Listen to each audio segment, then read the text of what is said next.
আপু, তুমি আমাকে এভাবে কিস করলে কেন? আরে কিস তো করেছি মাত্র, সামান্য। অন্য কিছু তো করিনি। এর আগে এরকম বিহেভ দেখাচ্ছিস কেন? সঙ্গে কি গার্লফ্রেন্ড আছে নাকি?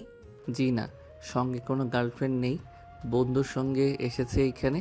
ও আচ্ছা, তাহলে সিঙ্গেল। আয়, তোর সাথে কথা আছে। আজব তো, তোমাকে চিনি না জানি না, হুট করে বলছো যে তোমার সঙ্গে আমি যাব কেন? হ্যাঁ, এখান থেকে। আর আমার কিভাবে কিস করলে কেন? ফাজিল একটা মেয়ে। ও, তাহলে এইভাবে যাবি না তুই? বুঝতে পারছি তোর কথা। টাকা লাগবে? ওকে, টাকা দিব আমি। কি বলছো আপু? এইগুলো তোমার মাথা ঠিক আছে? ছাড়ো, আমাকে ছাড়ো। তারপর স্বাধীন তার বন্ধুকে খুঁজতে লাগে, কিন্তু কোথাও পায় না। স্বাধীন রাখতে লাগে তার বন্ধুর কারণে। অন্যদিকে নেহা তার কিছু ফ্রেন্ডদের নিয়ে আসে, স্বাধীনকে জোর জবরদস্তি করে উপরের দিকে নিয়ে যেতে লাগে। তারপর একটা রুমে ঢুকে নেহার সঙ্গে ঢুকে পড়ে। বাইরে থেকে নেহার বান্ধবীরা দরজা লাগিয়ে দিয়ে চলে যায়। দেখো আপু, তুমি একদম আমার কাছে আসার চেষ্টা করবে না। তুমি যেমন ছেলে ভাবছো আমি অমন না। আমি মোটেও সুখ বিলিয়ে বেড়াই না। আমি আমার বন্ধুর সঙ্গে এখানে এসেছি। এইটাই ফার্স্ট টাইম। যদি জানতাম যে নাইট ক্লাবে এসব হয় তাহলে কখনোই আসতাম না। হয়েছে, আর মিথ্যা কথা বলতে হবে না। সব ছেলেরা একই কথা বলে। দেখো আপু, তুমি মাতাল হয়ে আছো। প্লিজ একদম আমার কাছে আসবে না, তাহলে তোমার কিন্তু ভালো হবে না। আমি তো আমার খারাপ চাই, তাই ভালো তো চাই না। তাই বারবার তোর কাছে এগিয়ে আসছি, কিন্তু তুই কিছুই করছিস না। আচ্ছা, তুই কি পুরুষ? কথাটা বলে নেহা হাসতে লাগে অনবরত। তারপর স্বাধীন নেহার কাছ থেকে ধীরে ধীরে পেছনের দিকে যেতে লাগে। নেহা ক্রমশই স্বাধীনের দিকে এগিয়ে যেতে লাগে। এক পর্যায়ে স্বাধীনকে দেওয়ালের সঙ্গে চেপে ধরে ঠোঁটের সঙ্গে ঠোঁট লাগিয়ে দেয়। নেহাকে ধাক্কা দিয়ে সরিয়ে দিয়ে বলে, আরে আপু, আমি তোমাকে বলছি তুমি যেরকম ছেলে ভাবছো আমি ওই রকম না। আমি এই কাজ কখনোই করতে পারবো না। বিশ্বাস করো, আমি আমার বন্ধুর সঙ্গে এসেছি। আমাকে যেতে দাও আমার বন্ধুর কাছে। ও, তাহলে তো শরীরে কোনো বড় নারী টাচ করেনি, তাই তো? হ্যাঁ, প্লিজ ভেসে দাও আমাকে। আমি আমার সব কিছু আমার স্ত্রীর জন্য হেফাজত করে রেখেছি। কিন্তু তা তো আর হবে না বাবু। তোর এইসব এখন আমাকে দিতে হবে, তা না হলে তোর খবর আছে। তারপর স্বাধীন দরজার কাছে গিয়ে বিধা দরজা খোলার চেষ্টা করে, কিন্তু বাইরে থেকে যে দরজা লাগিয়ে দিয়ে গেছে নেহার বান্ধবীরা, সেইটা আর স্বাধীন জানে না। নেহা খাটের উপর শুয়ে থেকে হাসছে, আর অন্য হাতে সিগারেট টানছে, আর এক হাতে ড্রিঙ্কের বোতল। আরে, যতই দরজা ধাক্কাধাক্কি করিস না কেন, কোনো কাজই হবে না। এখন আমি যা করতে বলবো তাই করবি। তুই যদি না করিস তাহলে খবর আছে। আমার এরকম মজা লাগবে না, যার জন্য জাহান্নামে পড়তে হবে আমাকে। প্লিজ আপু, আমাকে ছেড়ে দাও। দেখো, আমি পাপ কাজের সঙ্গে লিপ্ত হতে চাচ্ছি না। কিন্তু স্বাধীনের কথা যেন নেহার কান অবধি পৌঁছায় না। তার সিগারেট খাওয়া শেষ হলে গায়ে থেকে শার্ট খুলে ফেলে। নেহার শরীরে শুধু বিরা। স্বাধীন নেহার দিকে তাকিয়ে চোখ নিচু করে ফেলে। নেহা স্বাধীনের কাছে এসে মাথা উঁচু করে বলে, আহা, কি লজ্জাবতী রে! আর ঢং দেখাতে হবে না, আমি ভালো করে জানি এই সব তোর লোক দেখানো। কি রে, আয়। আপু প্লিজ ছেড়ে দাও, আমি মার কাছে যাব। ধ্যাৎ, তোকে বলে কোনো লাভই হবে না। কিন্তু তোকে যতই দেখছি ততই অবাক হচ্ছি। আদৌ কি তুই ছেলে নাকি অন্য কিছু রে? বিন্দু মাত্র তোর মধ্যে ফিলিংস নেই। একটা সুন্দরী মেয়েকে কেউ দেখে পাগল হয়ে যায়, তোর সামনে শুধু। দেখুন আপু, আমি তো আগেই বললাম আমি ওই রকম ছেলে না। আমি আমার সব কিছু স্ত্রীর জন্য হেফাজত করে রেখেছি। প্লিজ আমাকে ছেড়ে দিন, যেতে দিন আমাকে। ধ্যাৎ, তোর সঙ্গে কথা বলে লাভ নেই। যা করার আমাকেই করতে হবে। কথাটা বলে নেহা খাট থেকে উঠে স্বাধীনের কাছে যায়। স্বাধীন ভয় পেয়ে অনবরত দরজায় কড়া নাড়তে লাগে, কিন্তু কেউ দরজা খুলে দেয় না। নেহা স্বাধীনের কাছে গিয়ে কলার চেপে ধরে এক ঝটকায় টান দিয়ে খাটের উপর নিয়ে গিয়ে পড়ে যায়। নেহা গিয়ে স্বাধীনের শরীরের উপর বসে পড়ে। তারপর এক এক করে স্বাধীনের শার্টের বোতাম খুলতে লাগে, আর বুকে কিস করতে লাগে। নেহার প্রত্যেকটা স্পর্শে স্বাধীন কেঁপে উঠতে লাগে, যেন নিজেকে আর সামলাতে পারবে না সে। এক পর্যায়ে স্বাধীনকেও সম্পূর্ণ উলঙ্গ করে ফেলে নেহা। উলঙ্গ হয়ে যায় স্বাধীন। নেহার দিকে তিক্ত দৃষ্টিতে তাকিয়ে থাকতেই উত্তেজিত হয়ে পড়ে। তারপর নেহা স্বাধীনকে কিস করতে লাগে। অনবরত স্বাধীনের অমত থাকা সত্ত্বেও নেহার প্রত্যেকটা কিসের রেসপন্স করতে লাগে। এভাবে কেটে যায় প্রায় 5 মিনিট। নেহাকে উপর থেকে সরিয়ে খাটের উপর শুয়ে দিয়ে স্বাধীন নেহার শরীরের উপর উঠে পড়ে। তারপর নেহাকে আদর দিতে লাগে। স্বাধীনের এই রূপ দেখে অবাক হয়ে যায়। 1 ঘন্টা পর পুরো ঘরটা নিস্তব্ধ হয়ে গেছে। দুইটা শরীরে ঘন ঘন নিঃশ্বাস ফেলছে। এসি চলছে, তারপর দুইটা শরীর ঘেমে একাকার। নেহা স্বাধীনকে তার বুকের সঙ্গে শক্ত করে জড়িয়ে চুলগুলো নিয়ে খেলা করছে। স্বাধীন যখন বুঝতে পারে যে কাজ করেছে, অন্যায় করেছে, তখন নেহার উপর থেকে উঠে পড়ে। ঘরের এক কোণে গিয়ে হাঁটু উঁচু করে থুতনি লাগিয়ে কান্না করতে লাগে। নেহা স্বাধীনের কাণ্ড দেখে অবাক হয়ে যায়। কিরে, তোর আবার কি হলো? হাসি খুশি আনন্দ করার সময় তো দেখলাম তুই ভালোই, এখন ওইভাবে কান্না করছিস কেন? সেখানে কান্না করার কথা আমার, সেখানে তুই। আপু, তুমি যা আমার সঙ্গে করেছো তা একদমই ঠিক করোনি। আমি তোমাকে অভিশাপ দিলাম, তোমার বিয়ে হবে না। আর যদি বিয়েও হয়, এমন হাজব্যান্ড পাবে যে অনেক বাজে থাকবে আর লুচ্চা হবে। কি বললি? বিয়ে, তাও আবার আমি? অসম্ভব। আমি এনজয় করব আর উপভোগ করব লাইফটাকে। বিয়ে করে নিজের জীবন নষ্ট করব কেন? এর জন্যই তো বিয়ে করি না, কোনো বয়ফ্রেন্ডও নেই, উল্টো ঝামেলায় কেন পড়তে যাব? কি, তুমি এত বাজে একটা মেয়ে? বাজে কথাটা শুনে নেহার কেন জানি অনেক খারাপ লাগে। খাট থেকে উঠে ওই অবস্থাতে স্বাধীনের কাছে এসে ঠাস ঠাস করে থাপ্পড় লাগিয়ে দিয়ে বলে, উত্তর বাচ্চা, কি বললি? আমি বাজে মেয়ে, তাই না? আর তোরা কি, হ্যাঁ? এক মেয়েকে নিয়ে সুখে থাকতে পারিস না? তোদের হাজারটা মেয়ে লাগে, আবার বলছিস আমরা বাজে? তোদের মতো কুত্তার বাচ্চাদের জন্য অনেক মেয়ের জীবন নষ্ট হয়ে যায়, অনেক মেয়ে সুইসাইড পর্যন্ত করে ফেলে তোদের জন্য।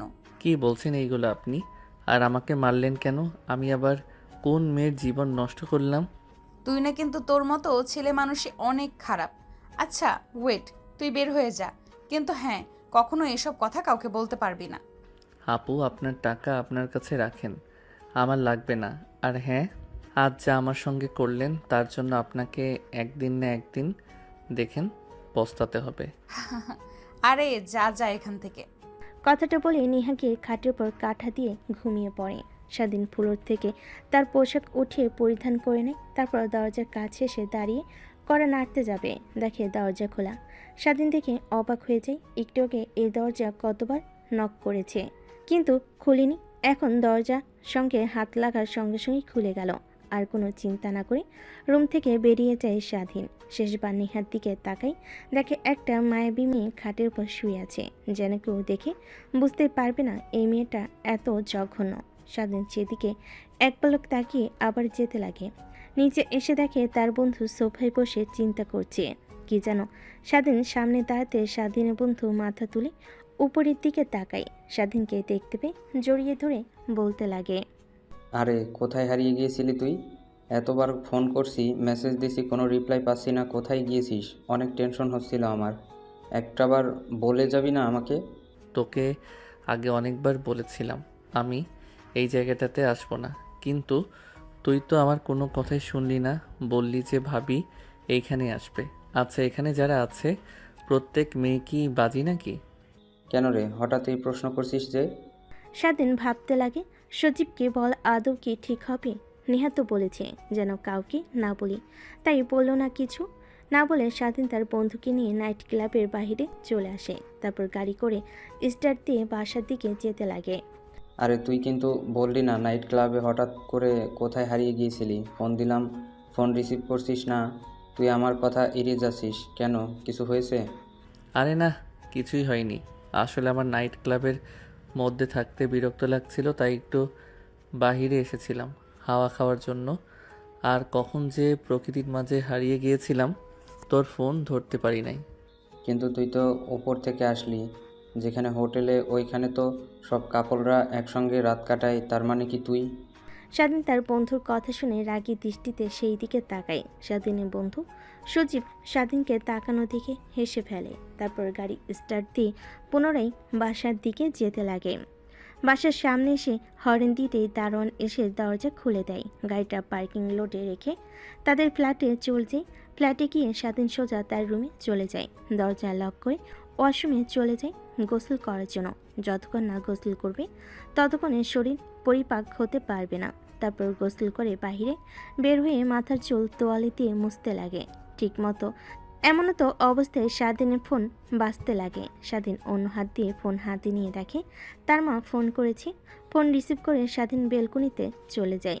হ্যালো, আসসালামু আলাইকুম। এত রাতে ফোন করেছো যে, কিছু কি হয়েছে বাড়িতে? না রে বাবা, কিছুই হয়নি। আসলে তোর কথা অনেক মনে হচ্ছিল।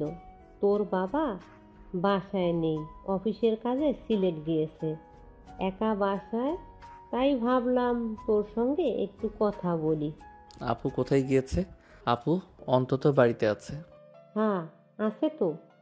তোর আপুর পরীক্ষার রেজাল্ট বের হয়েছে, ভার্সিটিতে ভর্তি হওয়ার জন্য প্রস্তুতি নিচ্ছে।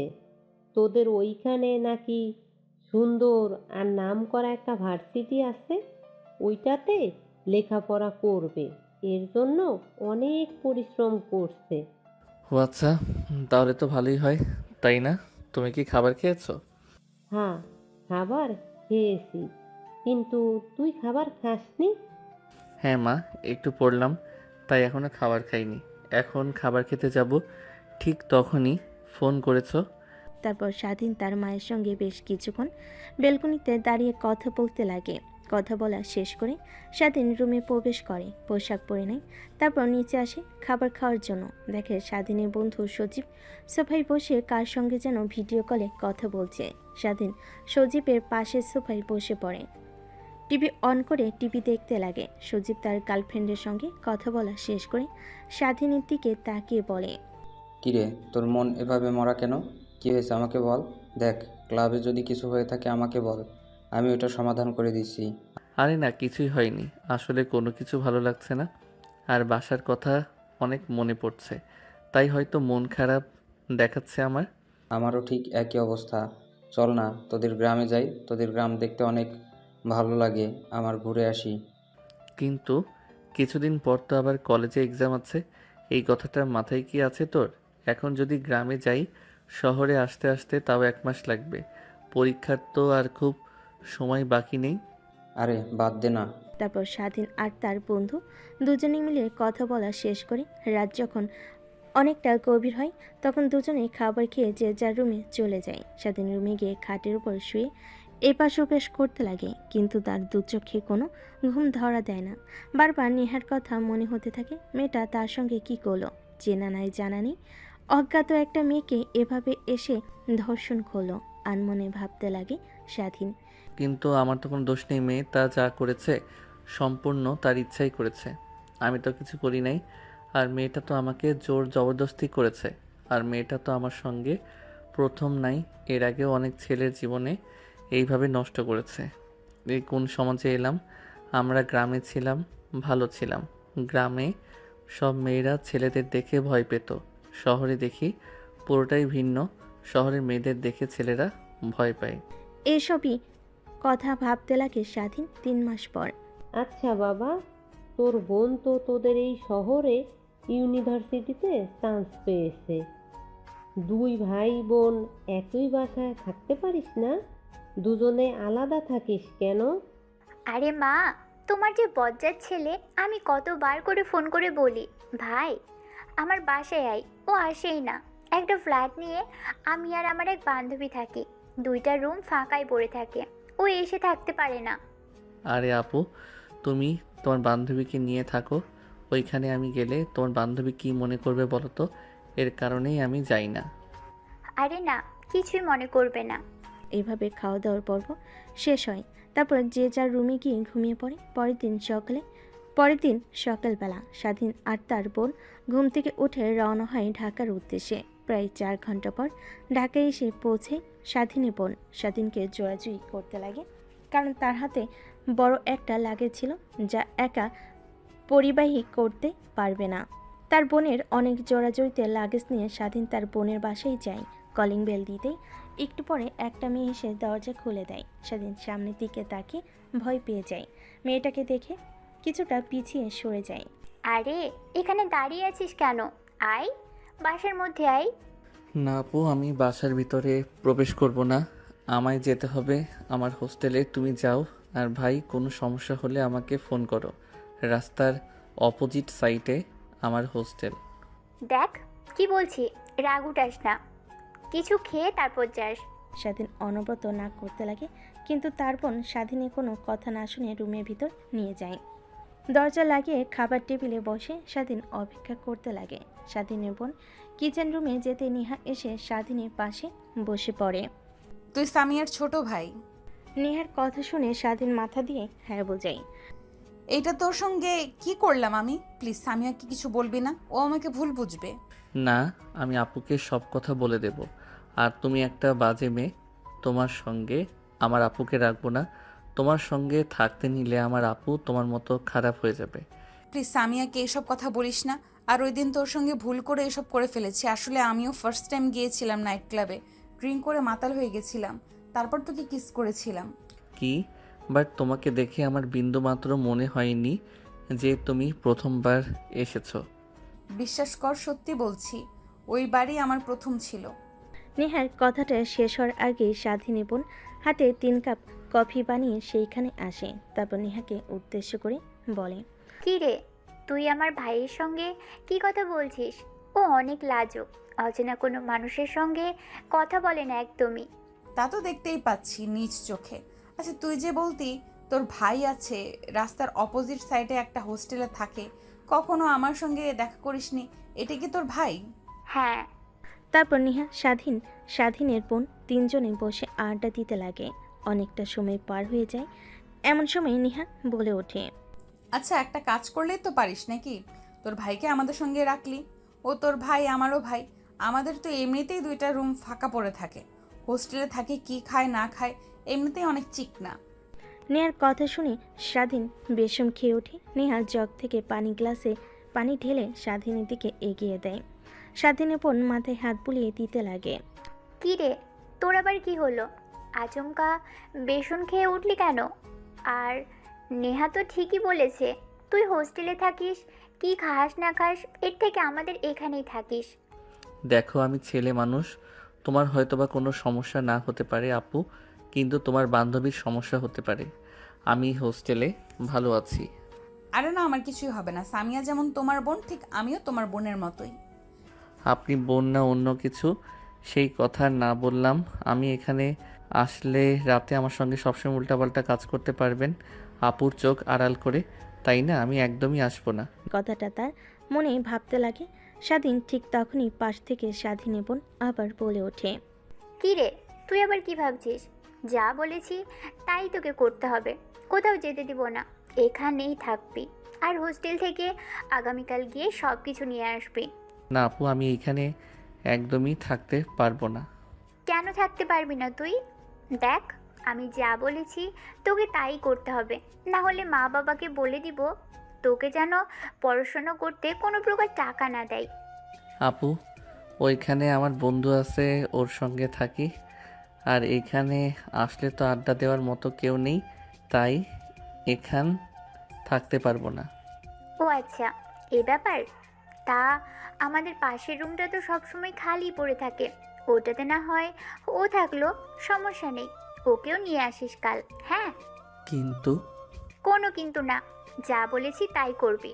আমরা 2টা মেয়ে এক ফ্ল্যাটে থাকি, কোনো সময় যদি কিছু হয়ে যায় তখন তোরা থাকলে আমাদের সঙ্গে আমাদেরও সেফটি হলো, তোরাও আমাদের সঙ্গে থাকতে পারলি।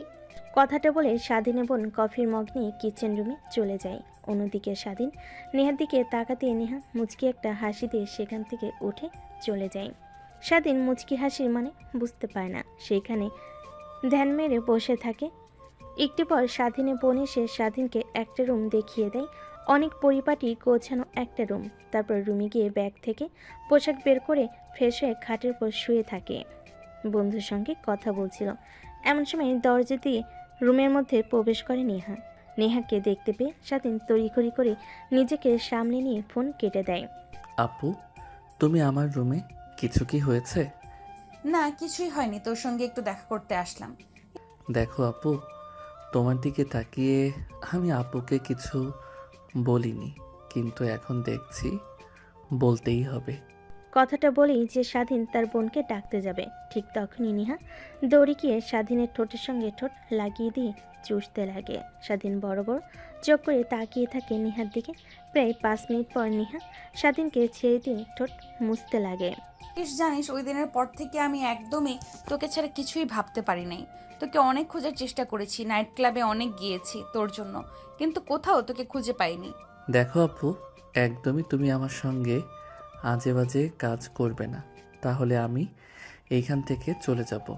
আপু, আব্বু না টাকা দিলে কি হবে? আমি কিছু একটা করে নেব। ও আচ্ছা, আমরা আজে বাজে কাজ করছি তাই না? চল তাহলে তোকে বিয়ে করে ফেলি, তখন আর তো আজে বাজে কাজ হবে না, সব বৈধতা হবে, তাই না? কি? তাও আবার তোমার মতো বাজে একটা মেয়েকে বিয়ে করব? অসম্ভব, একদমই না। যেই মেয়ে নাইট ক্লাবে একটা ছেলেকে দেখতে পেয়ে তার উপর ঝাঁপিয়ে পড়ে, না জানি আমাকে রেখে যখন আমার থেকে সুন্দর কাউকে দেখবে তার সঙ্গে আবার ওই কাজ করা শুরু করবে। স্বাধীনের কথা শুনে নিহার অনেক রাগ হয়, কারণ সে তো একবার বলেছে যে নিজের মধ্যে ছিল না, ড্রিঙ্কস করে মাতাল হয়ে গিয়েছিল।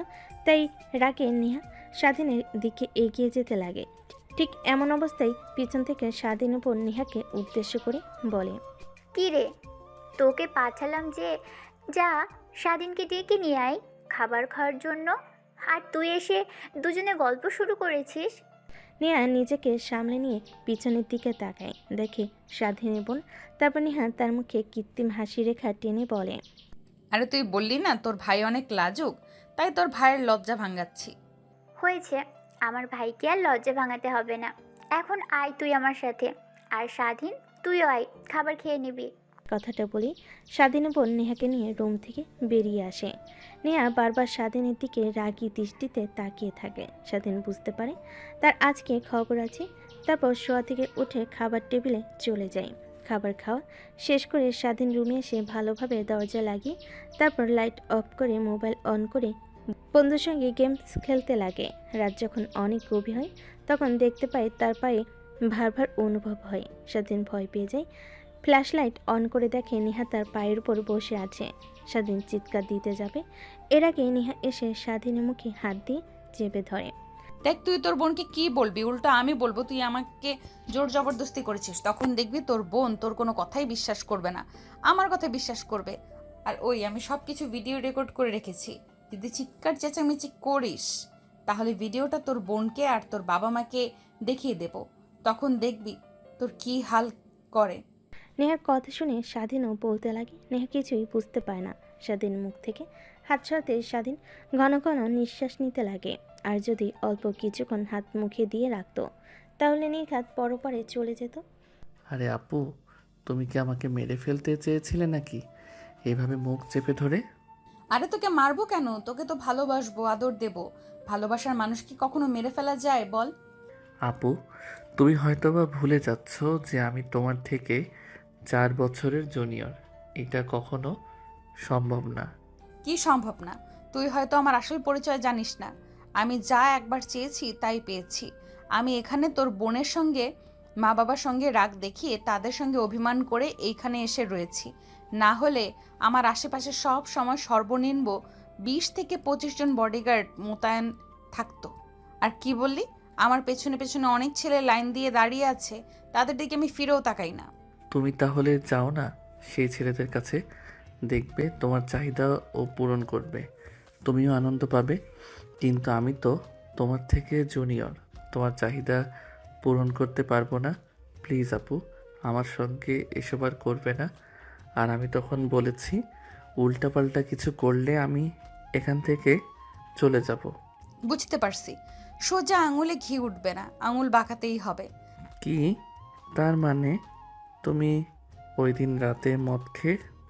স্বাধীনকে আর কোনো কথা বলতে না দিয়ে নেহা স্বাধীনের উপর শুয়ে পড়ে। ঠোঁটের সঙ্গে ঠোঁট লাগিয়ে চুষতে লাগে আর পা দিয়ে স্বাধীনের পায়ে অনবরত টাচ করতে লাগে, যেন স্বাধীন উত্তেজিত হয়ে যায়। আর তাকে সুখ দিতে পারে, কিন্তু স্বাধীন পাথরে নাই সেইখানে শুয়ে থাকে। এক পর্যায়ে নেহা স্বাধীনের রেসপন্স না দেখে অনেকটা রেগে যায়। রেগে স্বাধীনের ঠোঁটে কামড় দেয়। স্বাধীন আহ বলে ওঠে। তারপর এক এক করে নেহা স্বাধীনের শরীর থেকে পোশাক খুলতে লাগে। নেহার প্রত্যেকটা স্পর্শে স্বাধীন কেঁপে উঠতে লাগে। এক পর্যায়ে নিজেকে আর সামলাতে না পেরে নেহার সঙ্গে তালে তাল মিলাতে লাগে। দুজন হারিয়ে যায় ভালোবাসার এক অতল গভীরে। 2 ঘন্টা পর নেহা স্বাধীনের বুকের উপর শুয়ে আছে, যাতে নেহার চুলগুলোতে হাত বুলিয়ে দিচ্ছে, যেন সে নিজের মধ্যে নেই। ঠিক তখনই নেহা বলে ওঠে, আচ্ছা জানিস, তোকে যে বলেছিলাম না আমি ড্রিঙ্ক করে মাতাল হয়ে তোর সঙ্গে ওইসব করেছি, মিথ্যা কথা বলেছি। আমি ড্রিঙ্ক করি অনেক আগে থেকেই, কিন্তু কখনোই মাতাল হতাম না। কিন্তু তোকে দেখে মাতাল হয়ে গেছিলাম, জোর জবরদস্তি করতে লাগি। ভেবেছিলাম তুই বাজে, কিন্তু না।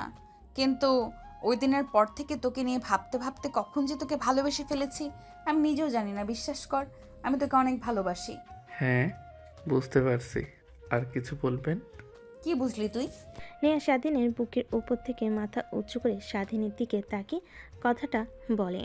এইটাই বুঝতে পারলাম যে আমি আপনার চাহিদা পূরণ করার বাহক মাত্র। এসব ভালোবাসার অভিনয় করতে হবে না। আমি কি বলি, একটা ভালো ছেলে দেখে বিয়ে করে ফেলেন, অযথা কোনো ছেলের জীবন নিয়ে খেলা না করে। হ্যাঁ, বিয়ে তো করতে চাই, কিন্তু যাকে করব সে তো আর রাজি হচ্ছে না।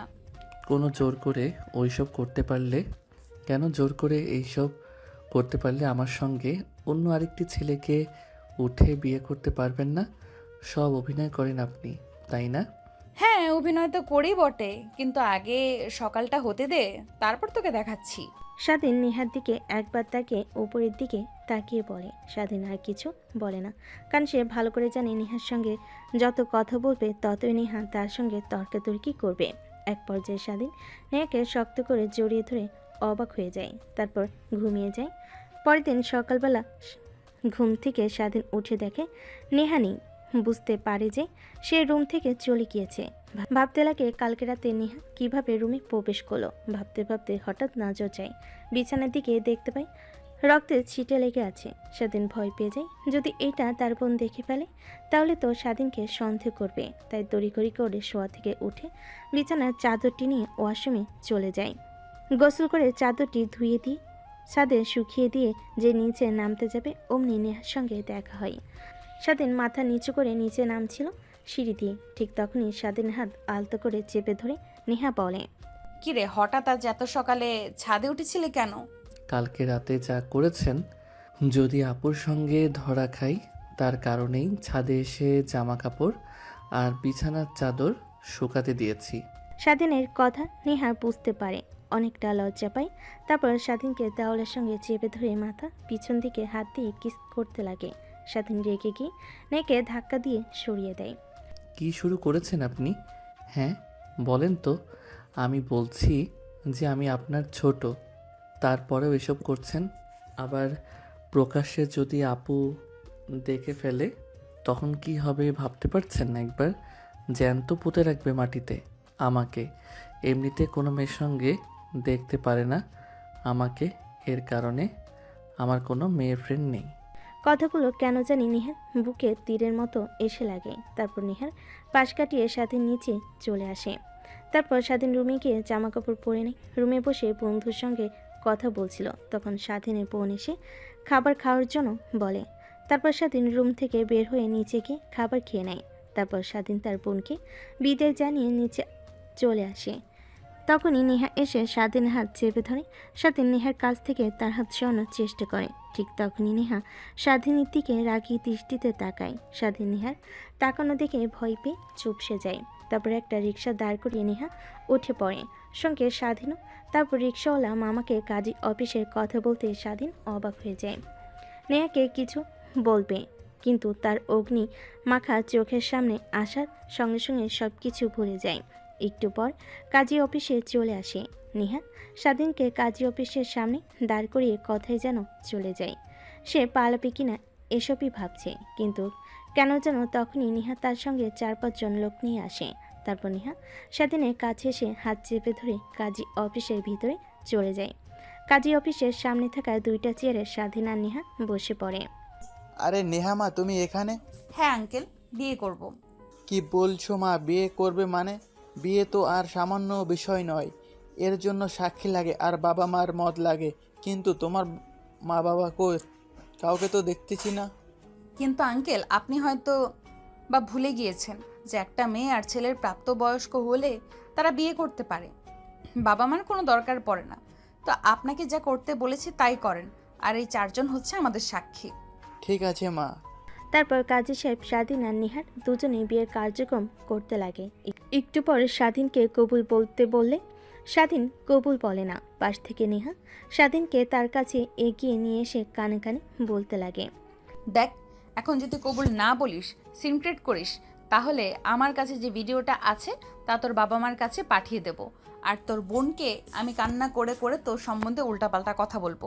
তখন দেখি তুই কিভাবে আমাকে বিয়ে না করে, তখন আমাকে এমনিতে তোকে বিয়ে করতে হবে। এর থেকে আমি যা বলি, তুই আমাকে বিয়ে কর। কেউ জানতে পারবে না, তুই লেখাপড়া কর, প্রতিষ্ঠিত হলে তখন আমরা না হয় সবাইকে বলে দিব। কিন্তু আপু, আমি তো আপনাকে ভালো। স্বাধীনের কথা শেষ না হতে নিহা স্বাধীনের হাত শক্ত করে চেপে ধরে আর চোখে বড় বড় করে তাকিয়ে থাকে। স্বাধীন ভয় পেয়ে ঢোক গিলে সামনে থাকা গ্লাস থেকে পানি ডকডক করে খেয়ে ফেলে। তারপর একসঙ্গে কবুল কবুল বলে ওঠে। নেহাকে বলার সঙ্গে সঙ্গে নেহা কবুল বলে ওঠে। তারপর কাজী সাহেব দেনা পাওনা দিয়ে নেহা আর স্বাধীন দুজনেই কাজী অফিস থেকে বের হয়ে আসে। স্বাধীন কান্না করতে লাগে। নেহা এটা দেখে ভোর কুচকে স্বাধীনের দিকে তাকায়। কিরে, তুই কান্না করছিস কেন? কান্না করব না কি করব? তোমার মতো একটা বুইড়া বেটির সঙ্গে আমার বিয়ে হয়েছে, আর আমাকে কোনো মেয়ে বিয়ে করবে না কারণ আমি বিবাহিত। আমার কতদিনের স্বপ্ন ছিল একটা জুনিয়র মেয়েকে বিয়ে করব, সুখের সংসার করব। তার হবে না? কেন হবে না? সব হবে। আমি তো আছি নাকি তোর পাশে? কথাটা বলে নেহা স্বাধীনের চোখে থাকা পানি টিস্যু দিয়ে মুছতে লাগে। স্বাধীন মুখ তুলে সামনে তাকিয়ে অবাক হয়, কারণ তার বন্ধু সজীবের হাত একটা মেয়ের হাত চেপে ধরে এইদিকে নিয়ে আসছে। কান্তার বন্ধু সজীব একটা মেয়ের হাত চেপে ধরে এইদিকে নিয়ে আসছে। স্বাধীন দেখে অবাক হয়ে যায়। সজীব তার মুখ ঢেকে ফেলে, কারণ স্বাধীনের চোখ আড়াল হয় না। কী রে সজীব, তুই এখানে? আর এই মেয়েটাই বা কে? ওহ ভাইয়া, তাহলে আপনি স্বাধীন আর এই হচ্ছে বাটপার সুজিত। আমাকে বিয়ার লগন দেখে অনেক কিছু করেছে, কিন্তু এখন আর বিয়ে করতে চাচ্ছে না, তাই জোর করে বিয়ে করতে নিয়ে এসেছি ভাইয়া। যখন আসছেন তাহলে উপকার হয়, আমাদের সাক্ষী দিয়ে দেন। মেয়েটার কথা শুনে স্বাধীন অবাক হয়ে যায়। ড্যাব ড্যাব করে সজীবের দিকে তাকিয়ে থাকে। কে রে? এই মেয়েটা কে? আর যা বললো তা কি আদৌ সত্যি নাকি মিথ্যা কথা? আরে ভাই হ্যাঁ, এর সঙ্গে আমার অনেক দিনের রিলেশনশিপ। তুই জানিস না, তোর অগোচরে অনেক কিছু করেছি আমরা, কিন্তু আমি তো এখানে কি বিয়ে করতে পারবো না? আমার লাইফে আছে পড়ালেখা, এখনও শেষ করিনি। তাহলে বিয়ে করে খাওয়াবো কি? আমি কি তোকে খাওয়াতে বলছি? আমাকে বলছি শুধু আমাকে বিয়ে কর। তুই আমার কাছে ধরা থেকে গেলি, লেখাপড়া শেষ করো তুমি, তারপর না হয় সবাইকে জানাবো আমাদের সম্পর্কটা। কিন্তু বিয়েটা করতে হবে কেন? তারপর সজীব আর সজীবের গার্লফ্রেন্ড দুজনেই তর্কাতর্কি করতে লাগে। স্বাধীন দুজনের দিকে তাকিয়ে থাকে। নেহা অবাক হয়ে যায়। আরে থামবি তোরা? কাজী অফিসের সামনে দাঁড়িয়ে কি করছিস এইসব তোরা? দেখ, সবাই তোদের দিকে তাকিয়ে আছে। আচ্ছা, ভাবি যে হতো বলছে, তাহলে বিয়ে করে ফেল। ভাবি তো আর বলছে না যে বিয়ে করে তাকে তোর বাসায় নিয়ে যেতে হবে। সে তার বাসায় থাকবে। তুই তোর মতো লেখাপড়া শেষ করে না হয় আঙ্কেল আন্টিকে জানাস। স্বাধীনের কথা শুনে সজীব হাবোধক মাথা নাড়ায়, কারণ স্বাধীন সত্যি কথাই তো বলেছে। তারপর দুজনে কাজী অফিসে চলে যায়। কাজী সাহেব নেহা আর স্বাধীনকে দেখতে পেয়ে বলে, এবার কি এখন কি তোমাদের ডিভোর্স লাগবে নাকি? কারণ এখন তো বিয়েকে সবাই খেলনা মনে করে। সজীব আর নেহা কাজী সাহেবের দিকে ড্যাব ড্যাব করে তাকিয়ে থাকে, আবার স্বাধীনের দিকেও তাকিয়ে থাকে। স্বাধীন পরিস্থিতি স্বাভাবিক করার জন্য বলে, আরে আঙ্কেল না, এ যে আমার বন্ধু, এ বিয়ে করবে, এর জন্য এসেছি সাক্ষী হিসেবে। ও আচ্ছা, তাই বলো। আমি আবার উল্টো পাল্টা চিন্তা করেছি। তা বসো তোমরা। স্বাধীন আর নেহা সজীব আর সজীবের গার্লফ্রেন্ড বসে পড়ে। তারপর কাজী সাহেব বিয়ের কার্যক্রম শুরু করে বিয়ে পড়ানো শুরু করে। বিয়ে পড়ানো শেষ হলে বাহিরে চলে আসে। স্বাধীনের দিকে সজীব ড্যাপ ড্যাপ করে তাকিয়ে থাকে। স্বাধীন এটা দেখে পরিস্থিতি সামলানোর জন্য বলে, আরে ভাই, এইভাবে তাকিয়ে আছিস কেন? কোনো লাভ হবে না, বুঝলি? এখন চল, ট্রিট দিতে হবে আমাদের। বিয়ে করেছিস না? সেটা না হয় বুঝতে পারলাম, বাট কাজী সাহেব তোমাদের দুজনকে দেখে ওই কথা বললো কেন? ডিভোর্সের কথা, আবার বিয়ের কথা? আরে উনি আমাদের হয়তোবা অন্য কেউ ভেবে নিয়েছে। বাদ দে, চল এখন। না না না, যাওয়া যাবে না। আগে এটার উত্তর দে, তারপর। আচ্ছা আপু, আপনি বলেন তো কি হয়েছে? তারপর সজীবকে নেহা সব কথা খুলে বলে তাদের বিয়ের কথা। শুধুমাত্র সজীব কথাটা শুনে হাসতে লাগে। স্বাধীনের অনেক রাগ হতে লাগে। সজীবের কাছে গিয়ে একটা ঘুষি মেরে বলতে লাগে, দেখ, তোর বিয়ের কথা আমি জানি, আমার বিয়ের কথা তুই। বাই চান্স কেউ যদি জানতে পারে আমাদের এই বিয়ের কথা, তাহলে কিন্তু খবর আছে। আর তোর কথা আমি সবাইকে বলে দেব তখন। আরে পাগল নাকি তুই? কাউকে বলবি না, আমিও কাউকে বলবো না। এখন চল, তুই আমাকে ট্রিট দিবি। আমি কেন তোকে ট্রিট দিতে যাব? তোদের বিয়ের সাক্ষী আমরা দিয়েছি, আমাদের তুই ট্রিট দিবি? তখনই নেহা পাশ থেকে বলে, চলো, তোমাদের কাউকেই ট্রিট দিতে হবে না, আমি তোমাদের খাওয়াবো। তারপর দুইটা রিক্সা দাঁড় করিয়ে চারজন উঠে পড়ে। তারপর একটা রেস্টুরেন্টের সামনে গিয়ে নেমে রিক্সাওয়ালাকে ভাড়া দিতে চলে যায়। তারপর তারা রেস্টুরেন্টে ঢুকে খাওয়া দাওয়া করে চারজনে অনেক এনজয় করতে লাগে। দেখতে দেখতে অনেকটা সময় পার হয়ে যায়। তারপর চারজন রেস্টুরেন্ট থেকে বের হয়ে রিক্সা নিয়ে পুরো শহরটা ঘুরতে লাগে। এমন সময় স্বাধীনের ফোন বাজতে লাগে। পকেট থেকে ফোন বের করতেই নেহা একটু কৌতূহল নিয়ে হাত থেকে ফোন কেড়ে নিয়ে দেখে আপু লেখা। বুঝতে পারে সামিয়া ফোন করেছে, তাই স্বাধীনের দিকে এগিয়ে দেয়। স্বাধীন নেহাকে চোখ বাঁকিয়ে প্রশ্ন করে, এখন আপুকে কি বলবো বলেন? আপু তো বলেছিল যে হোস্টেল থেকে সব কিছু গুছিয়ে যেন খুব তাড়াতাড়ি বাসায় যাই, কিন্তু আমরা তো বাহিরে দিয়ে ঘুরছি এখন। কিছু একটা বলো তুমি। তারপর স্বাধীন ফোন রিসিভ করে কানের কাছে ধরতেই ওপাশ থেকে সামিয়া বলতে লাগে, কি রে, তুই কখন বের হয়েছিস বাসা থেকে? এখনো আসিসনি কেন? হোস্টেল থেকে সব কিছু আনতে তো আর এত সময় লাগার কথা না।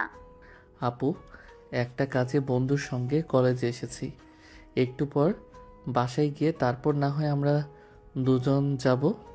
ও আচ্ছা, তাহলে তাড়াতাড়ি চলে আসিস। কথাটা বলে স্বাধীন ফোন রেখে দেয়। স্বস্তির একটা নিঃশ্বাস ফেলে। অন্যদিকে নেহা অপলক দৃষ্টিতে স্বাধীনের দিকে তাকিয়ে থাকে। স্বাধীন অনেকটা অবাক হয়ে যায় নেহার তাকানো দেখে। কি হয়েছে আপু, তুমি এইভাবে আমাদের দিকে তাকিয়ে আছো কেন? না, দেখছি আমার কিউট বরটাকে। স্বাধীন নেহার কথা শুনে ফিক করে হেসে ফেলে। নেহা স্বাধীনের হাসির দিকে অপলক দৃষ্টিতে তাকিয়ে থাকে। এইভাবে অনেকটা সময় পার হয়ে যায়। পার্কে ঘোরাঘুরি শেষ করে আরেকটা রিক্সা নিয়ে স্বাধীন আর সজীব দুজনেই হোস্টেলে চলে আসে। তারপর দুজনেই গোছগাছ করে হোস্টেলের সবার কাছ থেকে বিদায় নিয়ে চলে আসে বাসায়। কলিং বেল দিতে নেহা এসে দরজা খুলে দেয়। সজীব মুখ ফসকে বলে ফেলে, ভাবি আপনি এখানে? পাশ থেকে স্বাধীনের বোন সব কিছু শুনতে পায়। কে ভাবি? কার ভাবি? কিসের ভাবি? না মানে ইয়ে, আপু মুখ ফসকে বের হয়ে গেছে। ও আচ্ছা, বুঝতে পারছি। তা তোমরা ভিতরে আসো। তারপর সজীবকে একটা রুম দেখিয়ে দেয়। সজীব তার রুম অনেক পছন্দ হয়। গোছগাছ করে স্বাধীনের রুমের মধ্যে প্রবেশ করে দেখে স্বাধীন মোবাইলে গেমস খেলছে। স্বাধীনের পাশে বসে বলতে লাগে, কিরে, কিছু তো বুঝতে পারলাম না। নেহা ভাবি এখানে কেন? নেহা হলো আমার আপুর বান্ধবী। কি? হ্যাঁ, সত্যি। কেমনে কি ভাই? তুই কি তাহলে নেহা ভাবিকে আগে থেকে চিনতি নাকি? আর তোকে কোনো মেয়ে যদি চোখের ইশারা দিত, তাও তো আমার কাছে এসে বলতেই, কিছুই তো বললি না। কিছু হয়েছে, ব্যাপার খুলে বলতো। স্বাধীন সজীবের এমন প্রশ্নে কি বলবে বুঝতে পারে না। তাকে তো আর নাইট ক্লাবের কথা বলা যাবে না বলে নেহাকে বাজে ভাববে, তাই ভাবতে লাগে কি বলা যায়। এক পর্যায়ে বলতে লাগে, তুই যেরকম আমার কাছ থেকে মিমের কথা লুকিয়েছিস, ঠিক আমি একই রকম নেহার কথা লুকিয়েছি তোর কাছ থেকে। ও আচ্ছা, তাই বল। তারপর সজীব আর স্বাধীন দুজনেই কথা বলতে লাগে। অনেকটা সময় পার হয়ে গেলে স্বাধীন এবং তাদের দুজনকে ডাকতে লাগে খাবার খাওয়ার জন্য। তারপর খাবার টেবিলে গিয়ে খাওয়া দাওয়া শেষ করে যে যার রুমে গিয়ে ঘুমিয়ে পড়ে। স্বাধীন কালকে নাই আজকেও দরজা ভালোভাবে লাগিয়ে দেয় যেন নেহা কোনোভাবে খুলতে না পারে, ভিতর থেকে লক করে রাখে যেন খুলতে না পারে। তারপর রুমে এসে খাটের পর শুয়ে পড়তে চোখ লেগে আসতেই ঠিক তখনই ফোন ভাইব্রেশন হতে লাগে। ফোন হাতে নিয়ে দেখে অচেনা নাম্বার, তাই পাশে রেখে দেয়। একের পর এক ফোন আসতে লাগে। স্বাধীন বিরক্তি নিয়ে রিসিভ করে কানে কাছে ধরতেই ও পাশ থেকে তীক্ষ্ণ গলায় বলতে লাগে, কিরে, তোর দরজা ভেতর থেকে লাগিয়ে রেখেছিস কেন? কালকের মতো লক করে রাখতে পারিসনি? ও, তা আপনি আমার নাম্বার পেলেন কোথা থেকে? সেটা তোকে জানতে হবে না। দরজা খুলতে বলেছি, দরজা খোল, না হলে দরজা ভেঙে ভেতরে ঢুকবো কিন্তু। আরে না না, দরজা ভাঙতে হবে না। এমনিতেই কালকে তুমি আমাকে রাতে ঘুমাতে দাওনি। প্লিজ, আজকে কিছু হবে না, ঘুম পাচ্ছে অনেক। তুই দরজা খুলবি কিনা সেটাই আগে বল। নেহার রাগী কণ্ঠ দেখে স্বাধীন ভয় পেয়ে যায়। দরজা খুলে দিতে নেহা রুমের মধ্যে প্রবেশ করে দরজা লাগিয়ে দিয়ে স্বাধীনের দিকে রাগী দৃষ্টিতে তাকায়। কি বলেছিলি দরজা খুলবে না, তাই না? ওয়েট, দেখাচ্ছি তোকে মজা। কথাটা বলে নেহা স্বাধীনের দিকে এগিয়ে যেতেই লাগে। কালকে নাই আজকেও স্বাধীন পিছু হতে লাগে। এক পর্যায়ে সোফায় গিয়ে বসে পড়ে। নেহা সোফার দুপাশে হাত দিয়ে স্বাধীনের দিকে ধীরে ধীরে এগিয়ে যেতে লাগে। দেখো আপু, এসব করা একদমই ঠিক হচ্ছে না। ভুলবশত যদি তোমার পেটে বাবু চলে আসে তখন কি হবে? আসলে আসবে, সেটা নিয়ে তোকে ভাবতে হবে না। এখন যা করছি তা করতে দে, না হলে তোর খবর আছে। কিন্তু দেখ, কোনো কিন্তু কিন্তু করবি না। তোর এরকম দ্বিধাদ্বন্দ্বের কারণে আমি তোকে কিন্তু বিয়ে করেছি শরীয়ত মোতাবেক। তুই আমার স্বামী, তোর কাছ থেকে স্ত্রীর অধিকার আমি পেতেই পারি, না হলে জোর করে আদায় করব। দেখো আপু, আমি তোমাকে সব কথা খুলে বলি, তখন তোমার ভয়ের তো চেহারা দেখে কিছু বলিনি। আমি তোমাকে স্ত্রী হিসেবে মানতে পারবো না, কারণ আমার বাবা মা কখনো তোমার মতো একটা মেয়েকে তাদের ছেলের বউ হিসেবে একদমই দেখতে পারবে না। কেন, আমার মধ্যে এমন কিসের অভাব আছে যে আঙ্কেল আন্টি আমাকে তাদের ছেলের বউ হিসেবে মানতে পারবে না? ছোটোখাটো পোশাক পরো, নাইট ক্লাবে যাও, এসব কোনো ভালো মেয়ের কাজ না। এটা যদি একটাবার আমার বাবা মা জানে তাহলে তো আরও কখনোই মানবে না। হ্যাঁ, এটাই ঠিক। আগে অনেক গিয়েছি, বাট বিশ্বাস কর 3 মাস হলো নিজেকে একদম পরিবর্তন করে ফেলেছি। তোর বোনের সঙ্গে দেখা হওয়ার পর থেকে একসঙ্গে থাকি। আর জিজ্ঞেস করতে পারিস তোর বোনকে কোন জায়গায় যায় নাকি? তোর বোনের সঙ্গে সব সময় থাকি, ভার্সিটিতে যাই একসঙ্গে, সব কিছু করি। ও আচ্ছা। হ্যাঁ, আরও তুমি আমাকে যেভাবে বলবে সেভাবেই চলবো। পর্দা করে বোরকা পরে বাইরে চলাফেরা করতে বললে সেটাও করব। প্লিজ আমাকে ভালোবেসে নিজের করে নাও, কখনো দূরে সরিয়ে দিও না। স্বাধীনের কেন জানি নেহার বলা কথাগুলো শুনে অনেক ভালো লাগে, তাই নেহাকে আলতো করে নিজের দিকে এগিয়ে নিয়ে আসে। নেহার হাত ছেড়ে দিতে স্বাধীনের উপর পড়ে যায়। নেহা স্বাধীনকে শক্ত করে নিজের আওতায় নিয়ে আসে, পিছনে চুল চেপে ধরে ঠোঁটের সঙ্গে ঠোঁট লাগিয়ে ফেলে স্বাধীন। তারপর অনবরত কিস করতে লাগে। নেহা স্বাধীনের ভালোবাসা পেয়ে প্রতিনিয়ত শিউরে উঠতে লাগে। তারপর সোফার উপর থেকে নেহাকে উঠিয়ে কোলে করে খাটের উপর নিয়ে এসে ফেলে দেয়। তারপর এক এক করে শার্ট খুলতে লাগে। প্যান্ট খুলে নেহার উপরে ঝাঁপিয়ে পড়ে। অনেকটা সময় পার হয়ে গেলে স্বাধীন নেহার উপর ক্লান্ত হয়ে শুয়ে পড়ে আর স্বাধীনের চুলগুলোতে হাত বুলিয়ে দিতে লাগে। এমন সময় স্বাধীন নেহাকে প্রশ্ন করে, আচ্ছা, কিভাবে এত কিছু হয়ে গেল? তাই না, আপনি কি আমাকে আগে থেকে চিনতেন, পছন্দ করতেন? সত্যি বলতে হ্যাঁ, অনেক আগে থেকেই। আর কোনো কথা নেই। শুনছে আর নীরবতা দুজনের মধ্যে বিরাজ করে। একটু পর নেহা স্বাধীনকে তার উপর থেকে সরিয়ে ফ্লোর থেকে পায়জামা আর 3 পিস পরতে লাগে। স্বাধীন নেহার দিকে অপলক দৃষ্টিতে তাকিয়ে থাকে। এক পর্যায়ে খাট থেকে উঠে পিছন দিক থেকে নেহাকে শক্ত করে জড়িয়ে ধরে ঘাড়ি অনবরত কিস করতে লাগে। নেহা মুচকি একটা হাসি দেয়। আরে কি করছো, ছাড়ো, সকাল হয়ে যাবে। আবার না ঘুমালে কালকে আবার ভার্সিটিতে যেতে হবে, উঠতে পারবো না। হলে হবে, সমস্যা কি? চলো আবার। কি না, আর পারবো না, সরি, মাফ চাই। আজকের মতো এখানেই সমাপ্ত, কালকে। এইটা বলে কোনো লাভ হবে না। কথাটা বলে স্বাধীন নেহাকে কোলে তুলে নেয়। তারপর বিছানায় নিয়ে গিয়ে এক এক করে নেহার শরীর থেকে জামা কাপড় খুলতে লাগে। আবারও দুজন হারিয়ে যায় ভালোবাসার অতল সাগরে। অনেকক্ষণ পর স্বাধীন ক্লান্ত হয়ে নেহাকে জড়িয়ে ধরে শুয়েছিল। এমন সময় স্বাধীনের মাথায় একটা প্রশ্ন ঘুরপাক খায়। নেহার দিকে তাকিয়ে ছোট্ট করে একটা আলতো করে কিস করে বলতে লাগে, একটা প্রশ্ন করব, যদি কিছু মনে না করো। কেন? একটা কেন, হাজারটা প্রশ্ন করো, আমি সব প্রশ্নের উত্তর দিব নির্দ্বিধায়। আচ্ছা, আপনি কি এতিম না আপনার ফ্যামিলি আছে? আমার ফ্যামিলি আছে, বাবা মা ভাই বোন সবাই আছে। তাহলে একা থাকেন কেন? আর আপু বলল যে আপনার কথা মা বাবার কাছে, আপনি নাকি আপনার মা বাবার সঙ্গে অভিমান করে রয়েছেন। হ্যাঁ, কিন্তু কেন? তুমি যেহেতু আমার স্বামী, তোমাকে সব কথা বলার অধিকার আছে। আমার বাবা হলো এই শহরের নামকরা বিজনেসম্যান, নাম্বার 1 কোম্পানির মালিক ইমরান চৌধুরী। তুমি হয়তোবা নাম শুনেছো। হ্যাঁ, শুনেছি তো, অনেক কোটিপতি বাংলাদেশের নাম্বার 1 কোম্পানির মালিক। হ্যাঁ, কিন্তু এটাই হলো আমার শত্রু। প্রতিনিয়ত বাবার রুলস ফর্মালিটি মেনে চলতে তার বডিগার্ড সর্বক্ষণ আমাকে পাহারা দেয়। আমার যা একদমই ভালো লাগে না, আর তাদের লাইফস্টাইল আমার অনেক বাজে লাগে। তাই সাধারণ মানুষের মতো জীবনযাপন করতে চাই। বাবাকে বলতে নিলে সে বলে তার অনেক শত্রু, আমার বিপদ হবে, তাই সে আমাকে একা ছাড়তে চায় না। তাই বাবা মার সঙ্গে ঝামেলা করে আমি বাসা থেকে বের হয়ে আসি। তারপরে শহরে এসে এই বাসা কিনে এখানে উঠি। তারপর ভার্সিটিতে গেলে তোমার বোনের সঙ্গে আমার পরিচয় হয়। সেই থেকেই আমরা দুজন একসাথেই থাকি। ও আচ্ছা, তাহলে এই ব্যাপার। আঙ্কেল তো ঠিকই বলেছে, কারণ কোটি কোটি টাকার মালিক হলে তার শত্রু অনেক থাকে। তোমার কোনো ক্ষতি হতে পারে যদি কেউ জানতে পারে তুমি এখানে আছো। আরে কিছুই হবে না, বাইরের মানুষ খুব একটা আমাকে চেনে না। তারপর অনেক কথা বলতে লাগে। নেহা স্বাধীনকে অনেকটা সময় পার হয়ে গেলে নেহার শরীরের ওপর থেকে স্বাধীন উঠে পড়ে। নেহা ফুলোর থেকে পায়জামা আর 3 পিস পরিধান করে নেয়। স্বাধীন ওয়াশরুমে চলে যায় গোসল করার জন্য। বাইরে এসে দেখে নেহা নেই, বুঝতে পারে তার রুমে চলে গেছে। তারপর ঘুমিয়ে পড়ে। পরের দিন সকালবেলা স্বাধীন ঘুম থেকে উঠে তার বন্ধু সজীবের ডাকে। কিরে শালা, আর কত ঘুমাবি? রাতে বুঝি ভাবির সঙ্গে বাসর করেছিস? তোর কপাল আর আমার কপাল, তুইও করলি বাসর আর আমিও ফোনে করলাম ভিডিও কলে।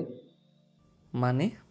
এত মানে জানতে হবে না তোর এখন, ওঠ তাড়াতাড়ি ফ্রেশ হয়ে নিচে আয়। আপু খাবার খাওয়ার জন্য ডাকছে, আর আজকে কলেজে যাব, অনেক দিন হলো যাওয়া হয় না, সামনে তো আবার এক্সাম। তারপর স্বাধীন শোয়া থেকে উঠে ওয়াশরুমে চলে যায় ফ্রেশ হওয়ার জন্য। ফ্রেশ হয়ে বাইরে এসে খাবার টেবিলে এসে চেয়ার টেনে বসে পড়তেই স্বাধীনের বোন স্বাধীনকে খাবার সার্ভ করতে করতে বলে, তাহলে এর জন্যই আমার কাছে তুই থাকতে চাচ্ছিলি না? নিজের মতো চলাফেরা করবি, ঠিক মতো কলেজ করবি না, ঘুমাবি, রাতভর গেমস খেলবি। কি যে বলো আপু, আসলে আজকে অনেক রাত অবধি পড়ে ঘুমিয়েছি, তাই ঘুম থেকে উঠতে লেট হয়েছে আমার। স্বাধীনের কথা শুনে পাশ থেকে মুচকি মুচকি হাসতে লাগে নেহা। সঙ্গে সজীব খাবার খাচ্ছিল। ঠিক তখনই বাম হাতে ব্যথা অনুভব করে।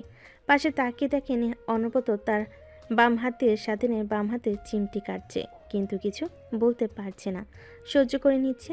এক পর্যায়ে হাত সরিয়ে নেহার দিকে রাগী দৃষ্টিতে তাকাতে নেহা স্বাধীনকে চোখের ইশারা দিয়ে খাবার খেতে বলে। তারপর খাওয়া দাওয়া শেষ করে স্বাধীন তার রুমে চলে যায়। কলেজে পরিধানকৃত পোশাক পরে কলেজের উদ্দেশ্যে বেরিয়ে পড়ে স্বাধীন আর সজীব। অন্যদিকে নেহা আর স্বাধীনের বোন তারাও চলে যায় ভার্সিটিতে। দেখতে দেখতে একসময় মনোযোগ দিয়ে ক্লাস করতে লাগে। কলেজ ছুটি হলে স্বাধীন সজীব কলেজের বাইরে এসে রিক্সার জন্য অপেক্ষা করতে লাগে। এই সময়টাতে রিক্সা পাওয়া অনেক চাপ। একটু পরে রিক্সা পেয়ে যায়। তারপর রিক্সা নিয়ে সোজা তাদের বাসায় চলে আসে। দেখতে পায় বাড়ির সামনে অনেকগুলো কালো গাড়ি দাঁড় করানো, সামনে অনেকগুলো বডিগার্ড দাঁড়িয়ে আছে। স্বাধীন কিছু একটা ইঙ্গিত পায়, কিন্তু সেই দিকে কোনো পাত্তা না দিয়ে ভিতরে ঢুকতে যাবে তার আগে সব বডিগার্ডরা স্বাধীন আর সজীবকে আটকায়। আপনারা কেউ ভিতরে ঢুকতে পারবেন না, স্যার তার মেয়ের সঙ্গে দেখা করতে গিয়েছে, একটু পর না হয় আপনারা ভিতরে ঢুকতে পারবেন, স্যার বের হয়ে না আসা পর্যন্ত। কি বলছেন এগুলো? আমার বাসা, আমি যেতে পারবো না মানে? এক প্রকার রাগ দেখিয়ে ভেতর প্রবেশ করে স্বাধীন আর সজীব। তারপর সোজা বাসার ভিতর ঢুকে দেখে বসার রুমে বসে একটার মধ্যে বয়স্ক লোক, দামি স্যুট আর প্যান্ট পরিহিত। স্বাধীন দেখে বুঝতে পারে এইটা নেহার বাবা। পাশ কাটিয়ে সোজা রুমে চলে যায়। ফ্রেশ হয়ে নিচে এসে দেখে এখনও লোকটা বসে আছে। স্বাধীন তার বোনের পাশে গিয়ে বসে পড়ে। তারপর স্বাধীনের বোন স্বাধীনের সঙ্গে পরিচয় করিয়ে দিতে লাগে। দেখো, আমি তোমাদের ভালোর জন্যই এসব করেছি, আর তোমরা উল্টো আমাকে ভুল বুঝেছ। অনেক কষ্ট পেয়েছি আমি। চলো তুমি আমার সঙ্গে বাসায়। তোমার যেমন ইচ্ছা তেমনভাবে চলাফেরা করবে। তোমাকে এখানে এভাবে দেখতে একদমই পারছি না মা। বাবা, আমি এখানে অনেক ভালো আছি। যখন প্রয়োজন হয় তখন আমি একাই বাসায় চলে যাব। আর সময় সময় গিয়ে তোমার সঙ্গে, মা, ভাইয়া আর ছোট বোনের সঙ্গে দেখা করে আসব। কিন্তু তুমি বাসায় যাবে না কেন মা? এইটা তো একবার বলো না। এখানে একটা ভার্সিটিতে ভর্তি হয়েছি আমি, তাই লেখাপড়া রেখে তোমার সঙ্গে যেতে পারবো না। তোমাকে বিশ্বের নামকরা ভার্সিটিতে ভর্তি করব মা। করব মা, বিদেশে পড়ালেখা করবে, দেশে থাকতে হবে না। চলো এখন। নেহার বাবা নেহাকে অনেক জোর জবরদস্তি করতে লাগে, কিন্তু নেহা তার বাবার সঙ্গে যেতে রাজি হয় না। এক পর্যায়ে হাল ছেড়ে দিয়ে নেহাকে বিদায় জানিয়ে তার বাবা চলে যায়। তখনই স্বাধীনের বোন নেহার কাছে গিয়ে বলতে লাগে, তুই এত বড় ঘরের মেয়ে, এই কথাটা তো আগে আমাকে কখনো বলিসনি। তোকে যদি বলতাম আগে, তাহলে আমার সঙ্গে কখনোই বন্ধুত্ব করতে না, তার কারণেই বলিনি। আর আমি তো বাবার সামনেই বললাম, সাধারণ মানুষের মতো জীবন যাপন করতে চাই আমি, তার কারণেও আর তোকে বলা হয়নি। কিন্তু আমি যা ভালো মনে করি, তোর বাবা যা করেছে তোদের ভালোর জন্যই করেছে। তোর বাবার কথা শোনা উচিত। তারপর নেহা আর সামিয়া দুজনে অনেক কথা বলতে লাগে। ঠিক তখনই পাশ থেকে সজীব স্বাধীনের কানে কানে বলতে লাগে, শালা, তোর তো রাজকপাল রে। রাজকুমারীও পেয়ে গেলি, রাজত্বও পেয়ে যাবি কিছুদিন পরে। কি বলছিস এসব? আরে শালা, শুনলি না? নেহার বাবা এই দেশের নম্বর 1 কোম্পানির মালিক। এর জন্য কেন জানি নেহা আপুকে আমি প্রথমবার দেখে চেনা চেনা লাগছিল, কিন্তু চিনতে পারি নাই। নেহা আপুর জন্য তো অনেক ছেলে ইনস্টাগ্রামে কত ছেলের হাত পর্যন্ত কেটে পিক আপলোড দিয়েছে। আমি তো এসব দেখেছি। আর সেই মেয়ে কিনা তোর বউ। তারপর সজীব স্বাধীনকে অনেক কথা বলতে লাগে। এভাবে অনেকটা সময় পার হয়ে যায়। তারপর সবাই খাওয়া দাওয়া করে যে যার রুমে চলে যায়। এইভাবে পেরিয়ে যায় 2 মাস। একদিন সবাই খাবার টেবিলে বসে খাবার খাচ্ছিল। এমন তো অবস্থায় নেহা দৌড়ে খাবার টেবিল থেকে উঠে বেসিংয়ের কাছে চলে যায়।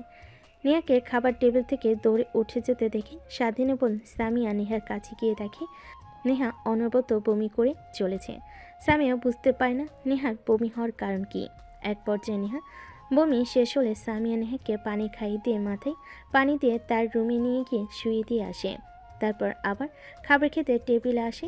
তখনই স্বাধীন প্রশ্ন করে, আচ্ছা আপু, নেহাপুর কি হয়েছে? হঠাৎ করে উঠে বেলসিনের কাছে গেল যে? আরে আমিও তো বুঝতে পারলাম না কি হয়েছে ওর। গিয়ে দেখি অনবরত বমি করে চলেছে। আল্লাহই জানে মেয়েটার আবার কি হলো। কথাটা বলে স্বাধীন বোন খাবারের প্লেটগুলো নিয়ে কিচেন রুমে চলে যায়। সজীব পিছন থেকে স্বাধীনকে কোনায় দিয়ে এক নাগারে গুতা লাগে। স্বাধীন রেখে পিছনের দিকে তাকাতেই সজীব বলে, ভাই, তুই তো এখন বাবা হতে চলেছিস। মিষ্টি খাওয়া আমাদের। বাবা মানে কি বলছিস এসব কথা তুই? আরে হ্যাঁ, কারণ একটা মেয়ে কখন বমি করে জানিস? যখন তার পেটে বাচ্চা থাকে, তখন খাবার খাওয়ার সঙ্গে সঙ্গে বমি করে। আর আমি বেশ কিছুদিন ধরে দেখছি নেহাপুর মধ্যে কেমন যেন পরিবর্তন, পেট ধীরে ধীরে ফুলে উঠছে। সজীবের কথা শুনে স্বাধীনের মাথায় চিন্তার বাজ পড়ে যায়। কারণ এখন যদি বেবি হয় তাহলে কি হবে? তার ফ্যামিলি কি মেনে নেবে? সে এখনও তার ফ্যামিলির উপর নির্ভর করে লেখাপড়া করছে। রে শালা, কই হারিয়ে গেলি? মিষ্টি তো খাওয়া এখন আমাদের। দেখ, উল্টাপাল্টা কথা বলবি না। একদমই অসুখও তো হতে পারে নাকি? সেটাও হতে পারে, বাট আমি যা সন্দেহ করলাম তাই বললাম। আগামীকাল তুই একবার নেহাকে ডক্টরের সঙ্গে দেখা করিয়ে নিয়ে আসিস। স্বাধীন মাথা দিয়ে হ্যাঁ বোঝে। তারপর সোজা রুমে চলে যায়। রাত একটু গভীর হলে স্বাধীন রুম থেকে বের হয়ে দরজা লাগিয়ে নেহার রুমে দরজা খুলে ভিতরে ঢুকে পড়ে। দেখে নেহা বই পড়ছে। স্বাধীনকে দেখতে পেয়ে বইটা পাশে রেখে দেয়। স্বাধীন সে নেহার পাশে বসে পড়ে, মাথায় হাত বুলিয়ে দিতে লাগে। নেহা স্বাধীনের বুকে মাথা রাখে। স্বাধীন নেহাকে শক্ত করে জড়িয়ে ধরে। কি হয়েছে তোমার? এইভাবে বমি করলে কেন?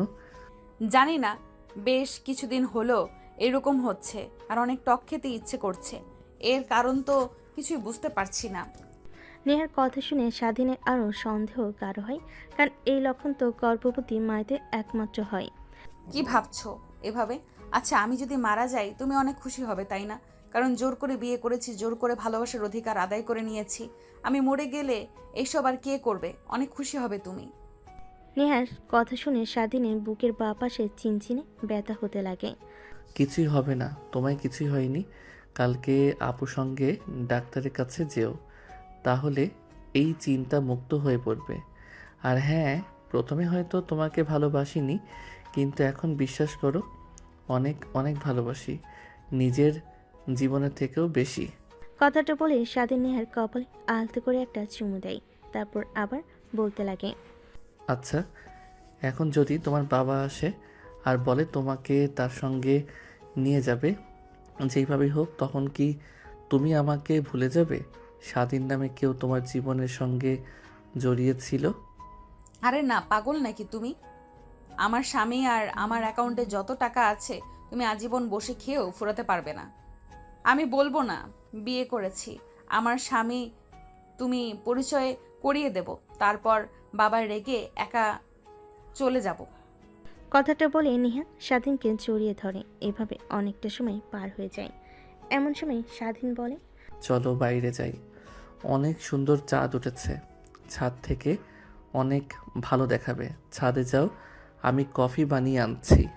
তারপর স্বাধীন কিচেন রুমে গিয়ে কফি বানিয়ে সাথে যায়। দেখে নেহা দোলনায় বসে আছে। স্বাধীন নেহার পাশে বসে পড়ে মুক্ত আকাশে পূর্ণিমার জ্যোৎস্না দেখতে লাগে দুজন মিলে।